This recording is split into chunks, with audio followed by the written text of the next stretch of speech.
Bom, eu estou aqui com os economistas Pedro Paulo Zalu Bastos, do Instituto de Economia da Unicamp, e Paulo Pichetti, do Instituto Brasileiro de Economia da Fundação Getúlio Vargas. Senhores, muito obrigado por terem vindo ao programa Complicações, participar dessa conversa sobre a complicação da semana, que nós elegemos ser a conjuntura econômica por conta do anúncio da recessão da economia brasileira. Então, após cair 3,8% em 2015, a retração do PIB deve chegar a 3,50% neste ano, segundo o boletim Focus divulgado pelo Banco Central na segunda-feira, nessa última segunda-feira. Essa revisão aconteceu poucos dias depois que a divulgação da economia brasileira teve uma retração de 3,8% em 2015, o pior resultado pela nova série histórica das contas nacionais do IBGE, iniciada em 96, e pelas contas a pior resultado desde 1990, né? Em 26 anos, então, nós temos uma retração econômica mais grave desde 26 anos atrás. Eu queria começar perguntando para o professor Pedro Paulo como que o senhor avalia essa conjuntura econômica e se há realmente, na sua avaliação, algum grau de otimismo. Professor, bom dia. Não, eu acho que não há motivos para otimismo, não apenas por conta do que está acontecendo com a economia, mas também por conta da insistência do governo federal e da política econômica de continuar realizando uma política procíclica, não é? Porque quando a economia passa por um processo de desaceleração cíclica e, digamos, chega num momento em que ela está estagnada e com ameaça de recessão, não se pode buscar executar uma política procíclica como aquela que foi executada a partir de dezembro de 2014 e ao longo de 2015, porque isso vai terminar de empurrar uma economia que desacelerava para uma recessão longa. E o efeito disso tende a ser contraproducente àquele que era buscado inicialmente, que é melhorar as contas públicas. Por quê? Porque o gasto privado, que já vinha desacelerando, a partir daí vai passar a cair fortemente, não é? No agregado, o investimento, que na verdade caiu já em 2014, ele cai numa velocidade 3 vezes maior em 2015 e o resultado disso é contrair seja receitas privadas, seja as receitas públicas, porque o gasto privado se reduz, aí as receitas privadas também se reduzem. Se as receitas tributárias caem e o governo corre atrás da queda da receita tributária, também cortando seus próprios gastos, isso reduz novamente as receitas do setor privado, gerando um movimento de círculo vicioso, não é? Então, nesse momento, alguém tem que interromper o círculo vicioso. E eu não estou otimista, porque, inclusive, as novas metas fiscais anunciadas pelo ministro Nelson Barbosa indicam, digamos, mais um corte de 24 bilhões aí nessa reavaliação orçamentária que foi feita em fevereiro, final de fevereiro, não é? E a expectativa, sim, de que haja até um déficit de 60 bilhões esse ano por conta da frustração de receitas, mas basicamente por conta da frustração de receitas. Já se realizou mais um movimento de corte do gasto público num cenário em que o gasto privado deve continuar se contraindo, não é? Então, se nós não sairmos desse círculo vicioso, a economia vai provavelmente cair até mais do que caiu em 2015, em parte por conta, digamos, de um carregamento estatístico, mas também por uma forte contração do gasto privado que vai se concentrar basicamente aí no primeiro semestre de 2016. Professor Paulo Pichetti, o senhor tem uma visão diferente dessa do professor Pedro Paulo? De início, eu compartilho com ele a falta de otimismo, mas aí eu vou fazer um contraponto justamente com relação ao que são as escolhas possíveis que a gente pode fazer agora em termos de política econômica, né? Na minha visão, a gente está sofrendo agora, e sofrendo bastante, os efeitos de um ajuste forçado. Um ajuste que não chega a ser uma opção de política econômica, porque ele está corrigindo na marra desequilíbrios que foram gestados ali a partir de 2011, quando o Brasil, na verdade, perdeu a oportunidade de fazer um ajuste que era necessário, que seria inevitavelmente doloroso, mas que seria bem menos do que a gente tem hoje. Então, a gente criou uma armadilha em termos da trajetória da dívida pública que parece não ter solução. Eu desconfio fortemente, né, da ideia de você usar ainda o gasto público como uma ferramenta de recuperação, na medida em que isso agora é um grau de liberdade que a gente perdeu de política econômica, né? Perdeu porque a trajetória da dívida entrou num rumo insustentável e tem vários efeitos colaterais fundamentais sobre a economia o mais visível deles para a população como um todo, a inflação. Hoje a gente está com uma inflação aí girando em torno de 10% ao ano, e essa é uma mudança de equilíbrio que a teoria nos mostra que tem uma simetria muito grande em termos do que é necessário para voltar ao equilíbrio anterior. Então, assim, você recuperar uma trajetória de inflação que nos coloque ali alguma coisa, vamos dizer, perto do centro da meta do Banco Central, é um processo que é muito custoso e inevitável. Professor, só para eu entender um pouco em relação ao termo ajuste, quando o senhor falou. O senhor disse que nós estamos pagando um preço por conta de ajustes feitos na marra. E, ao mesmo tempo, o senhor disse que os ajustes desejados, ou mais rigorosos, ou que seriam mais doloridos, não foram feitos. Eu queria que o senhor diferenciasse esses dois ajustes.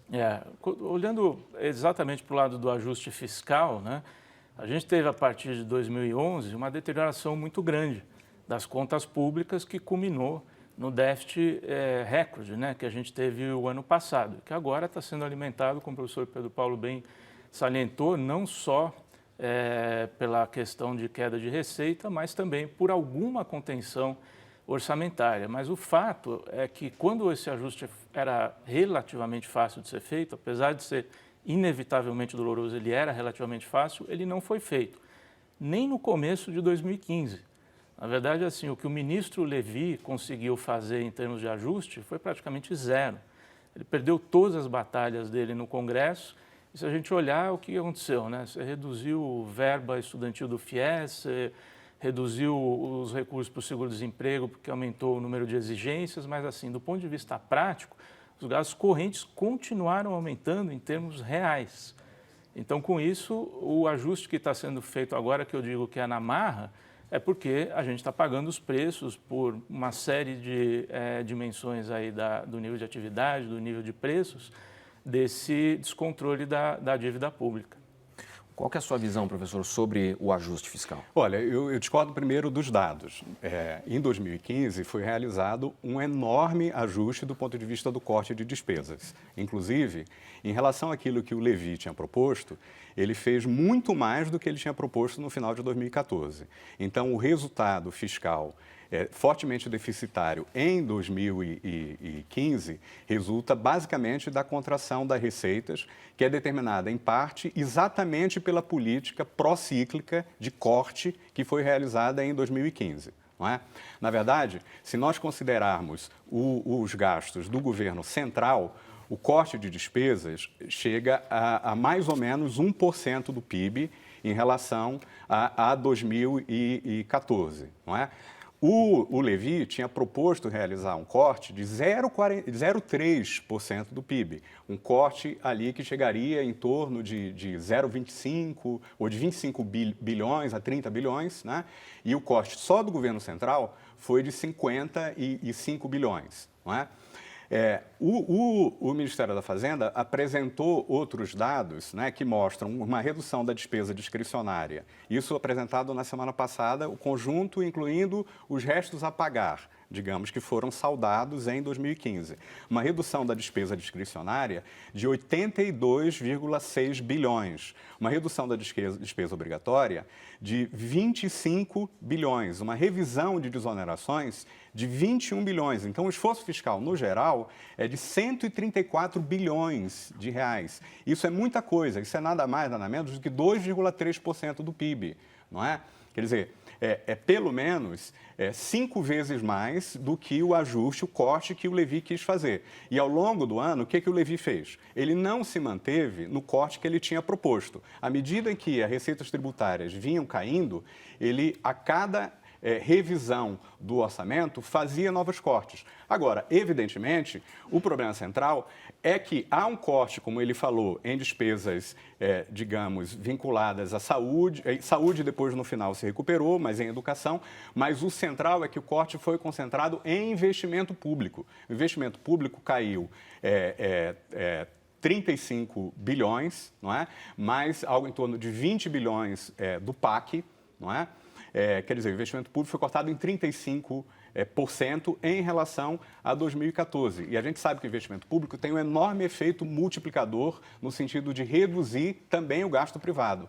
Num cenário em que o gasto privado estava, no mínimo, estagnado, com uma enorme ameaça de recessão, e nesse cenário, dado esse diagnóstico, não se pode fazer uma política pró-cíclica, porque ela é contraproducente. É isso, digamos, que todos os estudos realizados a respeito do efeito das políticas pró-cíclicas no mundo inteiro depois de 2008 mostram. Quer dizer, eu queria entender um pouco essa diferença de pensamento entre vocês, né?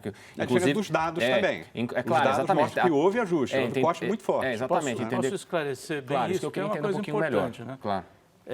Grande parte dos cortes, ao que o professor Pedro Paulo está se referindo, foram cortes relativos a um orçamento aprovado, mas que não havia sido realizado efetivamente nos mesmos níveis do ano anterior. Então, assim, se a gente... Não estou falando só isso, não. Mas sim, mas é uma grande parte dos cortes aos quais você está se referindo. Não, eu estou comparando despesa realizada contra despesa realizada, não é?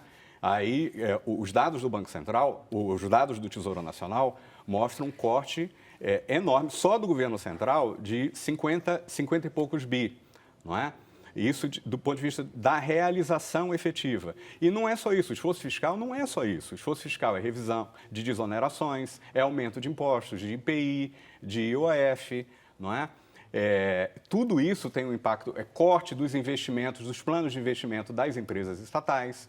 Tudo isso tem um impacto muito grande sobre a própria arrecadação do setor privado, o que leva o setor privado a reagir cortando ainda mais os seus próprios planos de gasto, o que acaba sendo contraproducente ao objetivo de resolver o que, na verdade, há uma certa confusão, é que parte do gasto do governo é despedalada e isso é meramente contábil.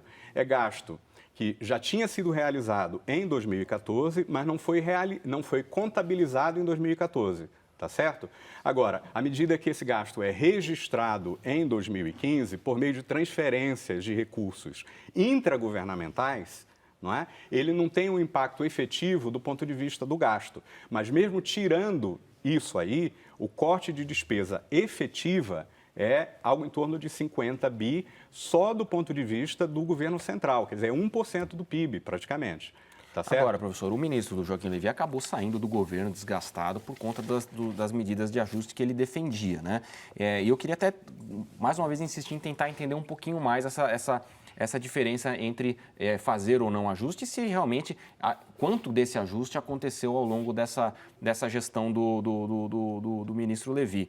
O professor Paulo, em relação a esses gastos que o professor colocou, e em relação também à confusão que se faz em relação às tais pedaladas fiscais, o senhor ainda acha que não houve um ajuste do jeito que deveria ter sido?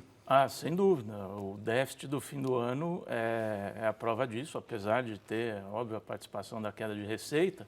Mas aí vamos mudar um pouco o foco até para uma agenda mais positiva, que é justamente o que se faz a partir de agora, né? Porque aqui nós vamos ter diagnósticos diferentes, né? O professor Pedro Paulo está defendendo alguma coisa que, vamos dizer, seria dobrar a aposta, você usar a política fiscal justamente para estimular a economia no momento de depressão. E eu encaro, na verdade, o momento que a gente está vivendo hoje como uma escolha errada que a gente fez nesse sentido lá atrás, em 2011, né?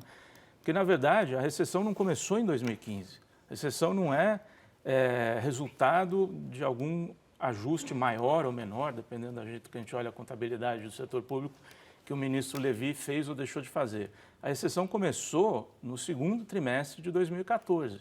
E por que ela começou? Essa que é a coisa que a gente tem que entender para, de forma justamente, olhar para o futuro e entender o que são os mecanismos que a gente pode ou não pode usar. Na minha visão, a recessão justamente começou porque a gente viveu o fim de um ciclo de crescimento baseado no modelo insustentável, né, que hoje é praticamente um consenso, que gerou esses desequilíbrios ao qual eu me referia. Quer dizer, de um lado do setor público e do outro lado do setor externo. A gente conseguiu fazer o consumo crescer muito mais do que o PIB aí durante alguns anos, fazendo o resto do mundo nos financiar. Só que a disposição do resto do mundo de nos financiar é limitada. Então, esse é um dos desequilíbrios que foi corrigido, como eu digo, na marra. A gente teve uma depreciação cambial 50% o ano passado, que alguns dizem que ainda não terminou. E, por outro lado, a gente teve, do ponto de vista de ganhos salariais, né, uma evolução que corrigiu uma série de desigualdades sociais, mas que, por outro lado, aumentou o salário com relação à produtividade de tal forma que também a gente perdeu a competitividade que precisava para, entre outras coisas, melhorar o nosso saldo de transações correntes, que tem um déficit de mais de 100 bilhões de dólares atualmente. Então, esse é o segundo ajuste que está sendo feito, que eu estou chamando na marra, no mercado de trabalho, da maneira mais perversa possível, com um aumento do desemprego e queda de salário real. Eu queria colocar uma coisa que eu acho que uma coisa que é consenso entre vocês dois é que a política atual econômica ela deveria mudar, né?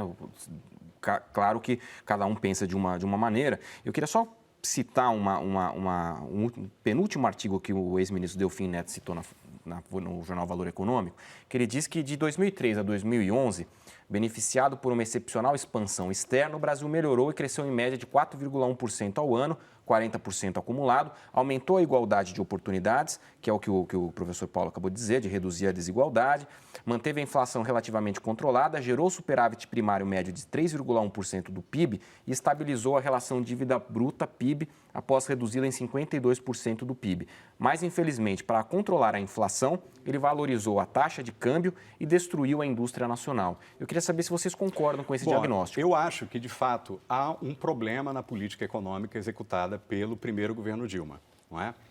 Quais são os dois problemas básicos dessa política econômica? O primeiro é o de ter realizado, ao contrário do que falou o Paulo, um forte ajuste recessivo em 2011. Não é? Em 2011, o ajuste fiscal foi superior a 1% do PIB, não é?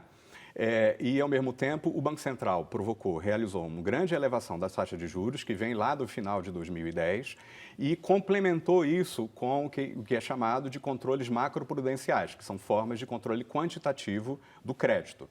E isso jogou a economia brasileira de um crescimento de trimestre a trimestre, do final de 2010, de mais ou menos 6%, no segundo trimestre de 2012, a economia praticamente estagnou, tá certo? Mas isso é resultado do ajuste que o Paulo reclama. Um ajuste que foi de 1% do PIB e concentrado no corte de investimento, que caiu em termos reais 12% em 2011. Então, o governo Dilma começou fazendo um programa de austeridade fiscal muito forte. Como a queda foi muito maior do que se esperava, não é? Aí o governo Dilma buscou, digamos, voltar atrás, realizando uma política contracíclica, que é o segundo erro. Qual é o erro, basicamente? É que a despesa total não representou uma gastança, não levou a uma gastança. Na verdade, a despesa total no governo Dilma cresceu 4,2% ao ano, que é mais ou menos a mesma taxa do segundo mandato do Fernando Henrique, quando ele realizava um programa sobre disciplina do FMI, tá certo? Agora, as inversões e subsídios cresceram a uma taxa de 27% ao ano, mas o investimento público caiu a uma taxa de 0,5%.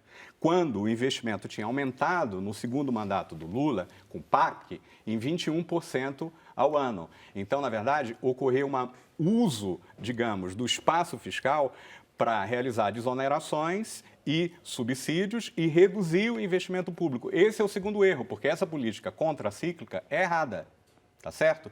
Em 2015, você tinha que mudar o mix de política.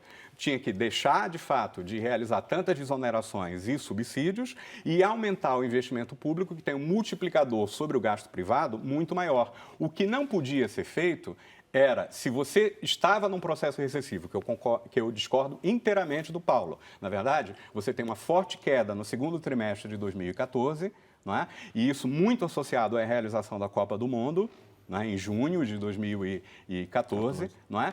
Mas você tem um crescimento trimestre a trimestre de 0,2 do terceiro trimestre em relação ao segundo e de 0,3 do quarto trimestre em relação ao terceiro. Então, a economia, digamos, estava, depois de uma forte queda, estava recuperando levemente. Não dá para dizer que ela tinha entrado num processo recessivo de queda trimestre a trimestre do produto e da renda. O que jogou a economia no processo recessivo foi esse ajuste fiscal. Por isso que ele é contraproducente. tá certo? Entendi. E nós já alegávamos isso no final de 2014. Nós alegávamos que se o governo, nessa ameaça de recessão, realizasse uma política procíclica, ia ocorrer exatamente o que ocorreu, o aumento da dívida pública em relação ao PIB, porque a arrecadação, que caiu 6%, a despeito do corte do gasto, ia produzir um aumento do déficit primário, e a elevação da taxa de juros por parte do Banco Central, a despeito do fato da inflação não ser de demanda, ia provocar, como provocou, um aumento do custo de juros, que foi mais ou menos de 190 bilhões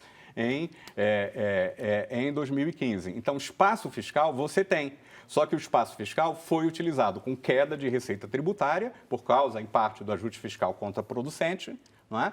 E por conta de uma política monetária do Banco Central que é completamente equivocada, porque a inflação aumenta por causa de um exagero no reajuste dos preços administrados de um modo completamente imprudente e de uma política, digamos, de laissez-faire para a taxa de câmbio. O ministro Levy quis que a taxa de câmbio se reajustasse muito rapidamente, o que vai, evidentemente, provocar um impacto sobre os custos. Professor Paulo, como que o senhor vê essa visão do professor Pedro Paulo em relação ao primeiro e o segundo erro, né, que ele avalia desses dois erros do governo Dilma, e também esse diagnóstico que fez o ex-ministro Delfim Neto, dizendo que todos esses pontos positivos se contrapõem à tentativa de controle pela inflação, pela valorização da taxa de câmbio e a destruição, segundo ele, da indústria nacional. O que o ex-ministro está falando é que a gente teve aí um período de crescimento impulsionado pelo boom de commodities, uma extrema valorização dos nossos termos de troca, que ajudou aquilo que eu estava falando, era o resto do mundo nos financiar, quando a gente estava criando um déficit crescente no saldo de transações correntes e na balança comercial em particular, né? Agora, o que acontece depois disso, voltando para a questão de 2014, aí eu discordo do professor Pedro, né, no sentido que eu acho que a recessão efetivamente já estava em curso a partir do segundo trimestre. Aí o tombo que a economia levou, primeiro, não pode ser justificado pela Copa do Mundo, ninguém parou 3 meses de trabalhar para assistir Claro, não é só isso. a Copa do Mundo. Claro que não. E, ao mesmo tempo, ele ficou longe de ser recuperado pelo crescimento pífio do terceiro e do quarto trimestre. Mas teve crescimento. Mas pífio, se você Sim. olhar para setor por setor, em particular a indústria é uma coisa que está em queda livre no Brasil desde 2012. Se você olha um gráfico da produção industrial mensal do IBGE, é uma coisa assustadora. Eu sei, mas o PIB não continua caindo. Ele tem uma queda num determinado trimestre e depois uma recuperação. Isso, mas a recuperação, como eu digo, está longe de ser suficiente para trazer ele ao patamar anterior. Então, 2015 que volta a cair fortemente.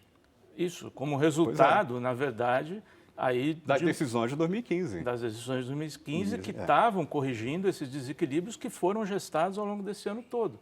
Porque não teve só a apreciação artificial da taxa de câmbio, você teve uma redução errada da taxa de juros, né, nesse meio tempo que basicamente descontrolou a inflação.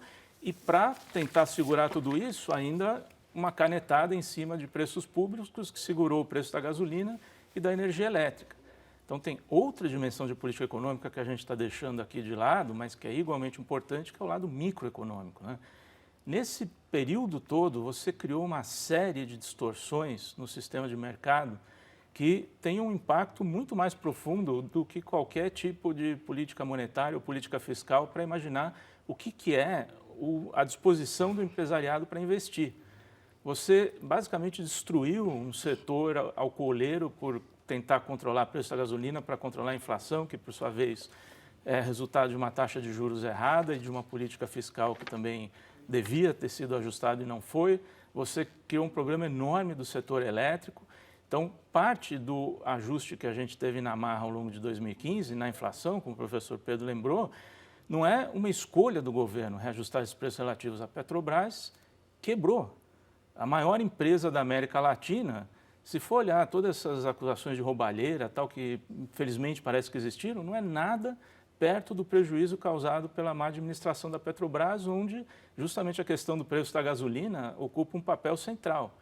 A mesma coisa vale para o setor elétrico. Então, se a gente juntar tudo isso hoje, a gente tem realmente que repensar muito o tipo de estímulo, de incentivo que a gente está dando para o empresariado no Brasil, porque investimento, que é o que a gente efetivamente precisa para sair desse buraco, só pode vir de duas fontes, que é do setor público ou do setor privado. O setor privado está totalmente desestimulado, recebeu todo tipo de incentivos errados durante esse meio tempo. E o setor público está tentando fazer algum ajuste para que o descontrole das contas não seja maior ainda. Olha, então, é um ajuste cruel, como o professor lembrou, ele vem principalmente em cima de investimentos. Como o professor Paulo colocou, eu concordo com ele que há uma desaceleração do gasto privado ao longo do primeiro mandato da Dilma. Mas o grosso da aceleração é concentrado por motivos macroeconômicos em 2011, como eu tentei mostrar aqui. Não é?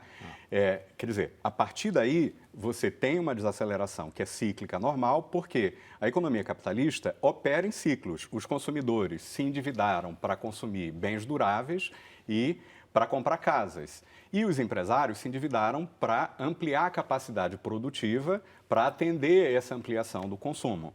Tá certo? O investimento induzido pela ampliação da renda aumentou muito, até, particularmente, 2010. Então, a partir daí, você gera capacidade ociosa e, ao longo do tempo, os consumidores vão reduzindo o seu gasto para pagar as suas dívidas. Então, esse ciclo é natural. O governo Dilma buscou conter esse ciclo no primeiro mandato de maneira errada. Primeiro, ele reforçou essa desaceleração cíclica com austeridade extremamente forte em 2011 e depois contou menos com a ampliação do investimento público e mais com os subsídios e exonerações que nós concordamos tiveram um efeito muito ruim. Agora, não dá para dobrar a aposta no ajuste recessivo. O ajuste recessivo fracassou. A ideia é de que a promessa de que o governo ia realizar gastos ia melhorar a confiança dos empresários e aí eles passariam a gastar mais. Foi o contrário que ocorreu. A partir de fevereiro de 2015, a confiança empresarial e a confiança dos consumidores despencou por causa da renda e das expectativas de redução futura da renda. Como eu digo aqui, é 2,3 nos dados do Ministério da Fazenda de corte do gasto. Fora, claro, a Operação Lava Jato e a queda do preço do petróleo, porque a Petrobras, a despeito de tudo, é a empresa petrolífera, a terceira empresa petrolífera que menos reduziu rentabilidade e planos de investimento em 2015. Todas as outras reduziram muito mais por causa da fortíssima queda do preço do petróleo.